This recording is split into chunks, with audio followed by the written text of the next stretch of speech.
songwriter. I guess I take some different angles on relationships and life. I like to mix it up, and I don't want to be too predictable as far as a musician is concerned, being a musician is concerned. And you're only as good as you are the night that people see you. I called the open mic that I had heard about. They said it was $10. I said, well, can you waive that charge? I'm a professional, quote unquote. They were like, no, sorry, that's the deal. The hostess told me. I said, well, look, my name is Gavin DeGraw. I'm going to get up there, but I got a gig tonight.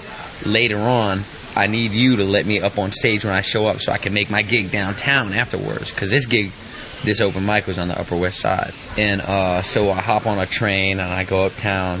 And I show up and I say, I'm Gavin. They get me up on stage. About 5 minutes later, I sing. And then like 3/4 of the way to the tune, I start doing some musical, like ear candy, just like stuff that's supposed to impress people. And it was working. It was working on them. And they got up and they started screaming and waving their hands. And they were clapping. And I was like, yeah, this is working, So I finished the tune and I walked out.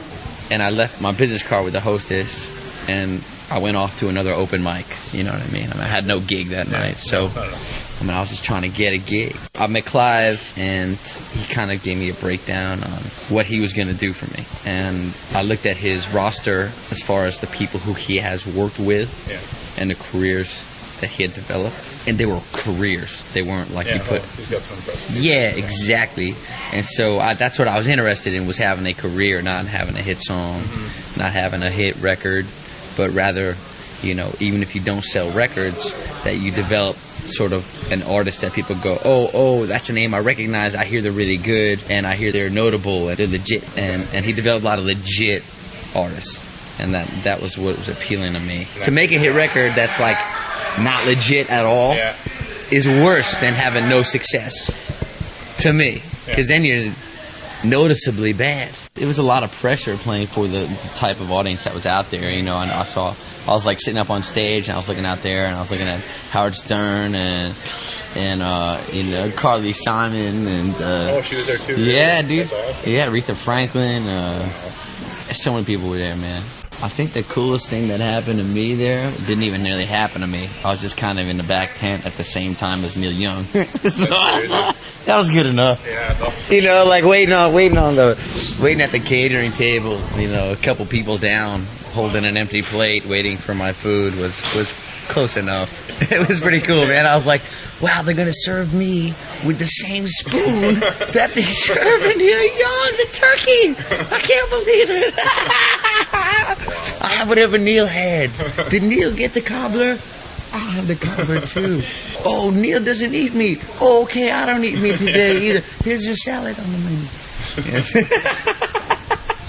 Not only did Neil Young turn Gavin into a crazed fan, but telling the story of his encounter with former Queen guitarist Brian May after a show turned him into a giggling schoolgirl. A Queen played. Really? Yeah, and Brian May. I was walking through the crowd later on. I was walking through the tables, on my way to meet somebody.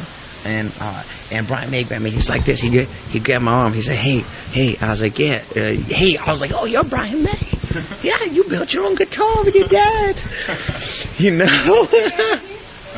And I was like, "Oh man, you're awesome." He's like, "No, man. I just want to tell you, man. You did a great job. You did a great job." I was like, "Oh man, you're Brian May."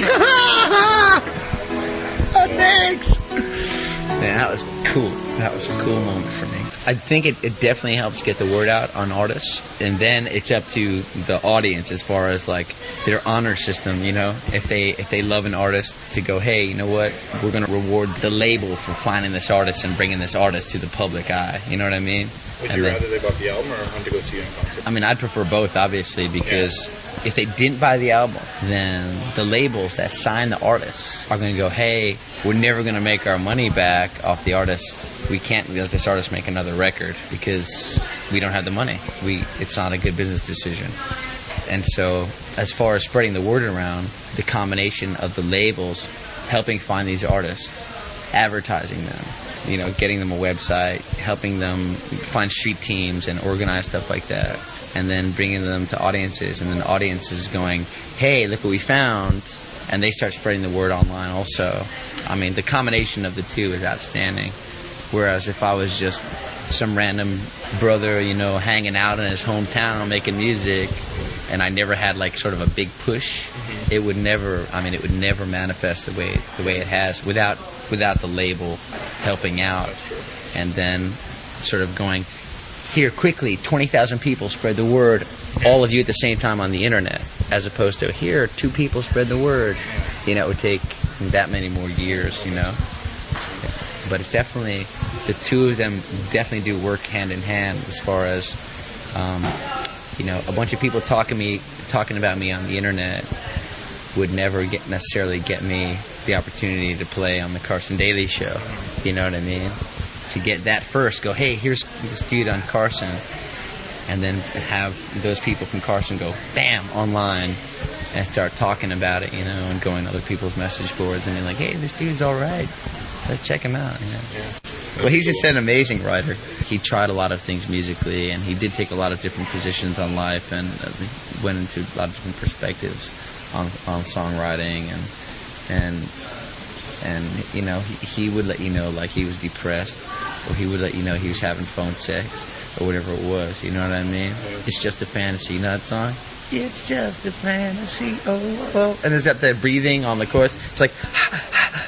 And it's like it's all dirty. It's just great to hear, dude. Just like mixing up his record to go from that to Scenes from an Italian Restaurant, you know. Yeah. Where it's like, but he's like on his man. It's like, oh, I didn't want to do it, but I got too lonely. I had to call you up in the middle of the night. It's great. Yeah. It's awful hard to try to make love long distance. And great lyricist, man. Great lyricist. Great melody maker. Strong piano player. Incredibly underrated singer. He's a great singer. And a lot of people forget that he's a great singer.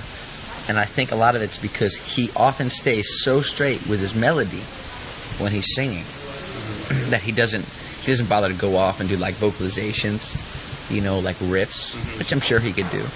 But he's more trying to make sure that you hear a good strong melody and you're making out the words so you can relate to the song. The appeal to me is that he has a rapport with the audience where you feel like he's just this kind of regular guy who happens to be a great songwriter. But the rapport that he develops with the audience sort of, I don't know how it takes place exactly, but he sort of talks to you, you know? I mean, he's talking to 10,000 people, but or 20 or however many thousands of people in the room. But it's like he's just telling a story to a group of people at the dinner table.